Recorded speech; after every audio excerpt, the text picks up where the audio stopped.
Welcome back into another episode of the Spaceman 2.0 Phoenix Truth Rising Show. Here to help you grow in the knowledge and wisdom of truth, and the truth will set you free. So we're going to get back into the timeless teachings of IMMANUEL, SANANDA.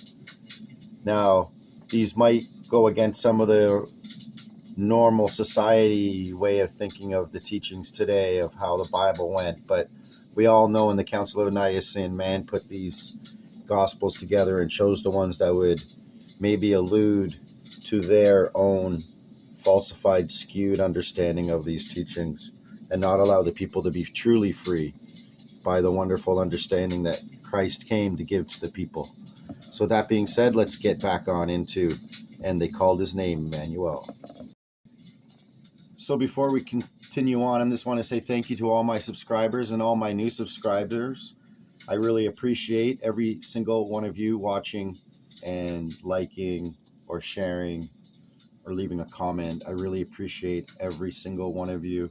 And if these teachings touch just one of your hearts and you can know the truth, and the truth will set you free, then we're one step closer to the grand awakening of the entire planet, because we all need to wake up to the truth and not have a minute council of a few dictating the actions of many.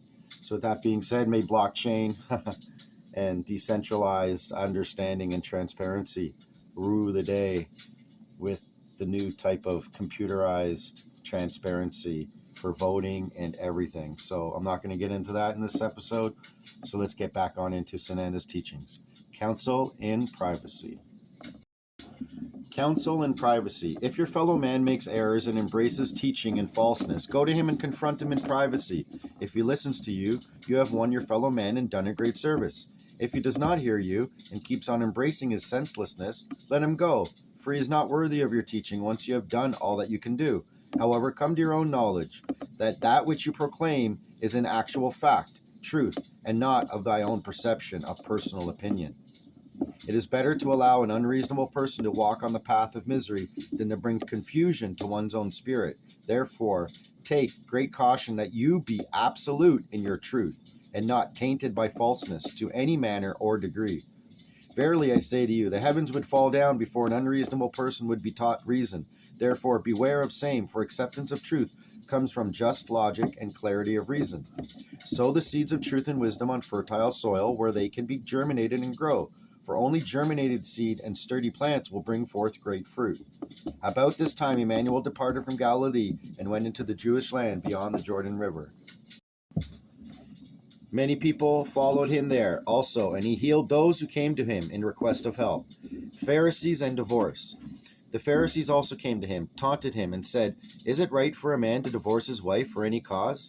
Emmanuel answered and said, "Verily I say to you, stars would fall from heaven before divorce is permissible, because for the sake of marriage does a person leave his father and mother and stay with his spouse, and they will become one flesh and one blood. And they are no longer two, but as one in flesh and in blood, and that is theirs. And from that oneness can they then bring forth offspring, which again are one flesh and one blood of their father and their mother combined. What therefore has been joined together, let no man put asunder.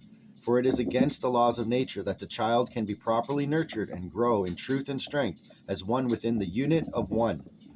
Then they retorted, "Why then did Moses command that a letter of separation be issued in case of divorce?"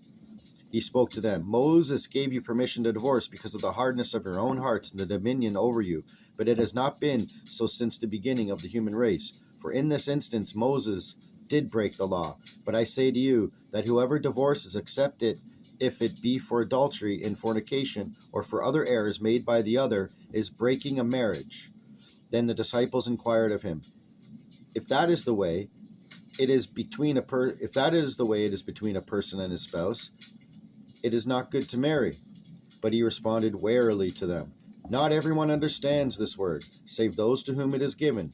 For some do not enter a marriage, because from the time of their birth they are unsuited for marriage. Some do not enter a marriage because other people have made them unsuited for it. And others again do not enter a marriage because they renounce marriage for the sake of spiritual power. He who can grasp this, let him grasp this.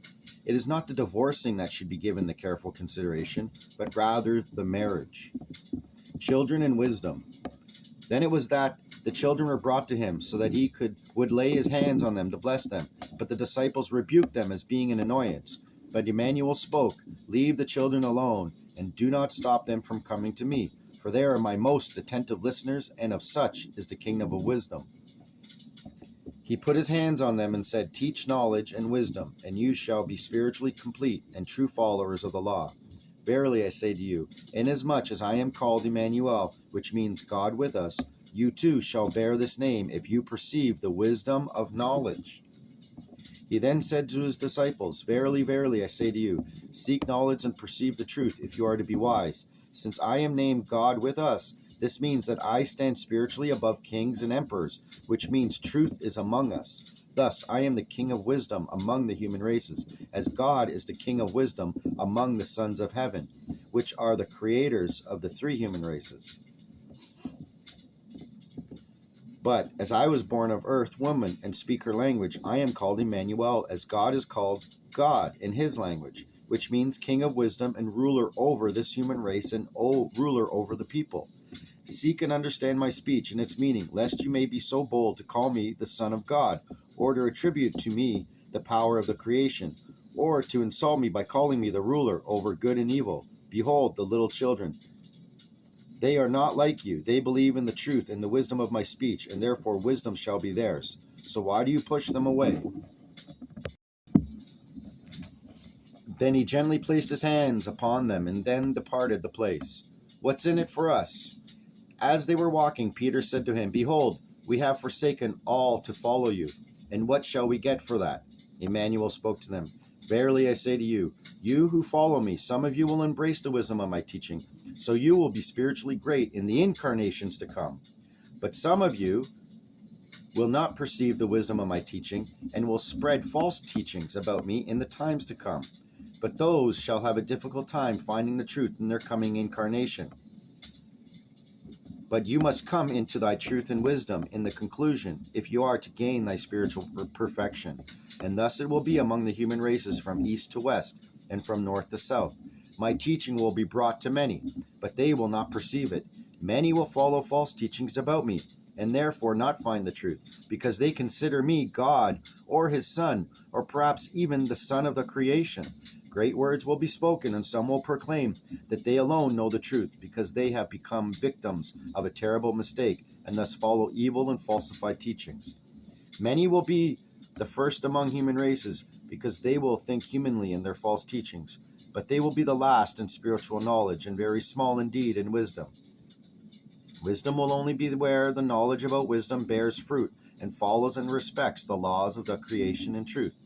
I, Sananda, do place my seal upon these words, so be it. And Salah, I am that I am Sananda. Salu, Salu, Salu.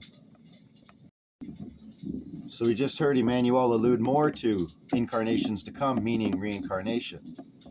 Now chapter 12 is Iscarioth, Emmanuel, Sananda, August 9, 1989, year 2, day 358, in the new calendar since 1987. Faith, healing, and truth. In all the places where Emmanuel went, the infirm followed. Many blind people came for word of his healing and gone far and wide. Thus they traveled into Jericho. There were many blind ones in the crowds. As Emmanuel and his disciples entered into the city, 2 blind persons sat by the wayside, and when they heard Emmanuel passing by, they screamed and said, "O Lord, Son of a celestial Son, have mercy on us." But the people threatened them, so that they would be silent. But they implored even louder and pleaded, "O Lord, Son of a celestial Son, have mercy on us." Emmanuel stopped and stood still, then called to them and said, "What do you want me to do for you?" They responded and said, "Lord, that our eyes be opened and we can see the beauty of this world." Emmanuel had pity for them and asked, "What do you believe? Whose power is it which can make you see?" They said, "The power of the creation, which is in the laws." Emmanuel was astonished and said, "Verily, so far I have never seen such faith and knowledge among these people. Be it done to you as you believe." And he touched their eyes, and soon they had vision, and got up and followed him. So we can see it is according to your belief that it is done unto you. The belief in the power of the Holy Spirit, which is within thee, which is within me, Christ would say. As they traveled along on their way, Immanuel taught the people most candidly, saying, Verily, verily, I say to you, if you are knowledgeable in spirit and embrace wisdom, and if you have faith in the truth and do not doubt, you will not only do such things with blind eyes, but when you say to the fig tree, it should dry up, then it will dry up. Or when you say to the mountain, lift you up and throw me into the sea, it will come to pass, for you are knowledgeable in the truth of wisdom, so that your spirit will become totally powerful. When you are knowledgeable and live in the truth of wisdom, your spirit will be filled with infinite power. And then everything that you command or ask for in prayer, when you believe it, you will receive. Do not believe, however, that prayer is necessary, for you will also receive without prayer if your spirit is trained through wisdom. Do not make the mistake and believe in the false teachings that man has a will, for this belief is incorrect. Know, then, whatever man wants to attempt, he is obligated at all times to first create a will for this or that, because this is the law of nature. Thus man determines the course of his life, which is called fate. But it is such that he must acquire the knowledge and learn wisdom, so that from this he creates a will, which is then within the law of nature. Consider yourselves as people who live in order to learn and to perfect the spirit, for you are born for your obligation of becoming perfect in spirit. Do not worry about the future, when the false teaching is spread that man would have to perfect himself in spirit another time because he has fallen away from the creation. Beware false teachings. Each spirit in man is a unit, so is the creation in itself a unit, and has no other powers besides it. In itself, the creation is pure spirit, and therefore is infinite power, for it is one with itself, and nothing exists outside of it. Therefore, beware of the false and adulterated teachings of the future, which will insult me by calling me the son of the creation, and also as the Son of God. For these teachings lead to lies, and because of them the world will suffer much want and distress. Do not pay heed to the false teachings of the future, which are trying to make into one the spirit, the creation, and me, and making a trinity thereof, which again shall be a unit. Beware of these false and adulterated teachings of the future, for a trinity is impossible according to the logical laws of the creation. There is only one. Verily I say to you, the princes keep their people down, and the sovereigns do violence unto them. But when they use violence, the new cults will do violence when they adulterate my teachings and proceed to disperse them. Beware of them, and do not carry the yoke of the false teachings because of force. It shall not be so among you, but you shall be great and teach the wisdom. As I have come to teach the wisdom and knowledge among the people, so you shall continue to teach, so the truth may penetrate into Jerusalem on the donkey. So we'll get into that in the next episode. Thank you for tuning in, and I'll be back with another episode of the Phoenix Truth Rising Show. This is the Spaceman 2.0, and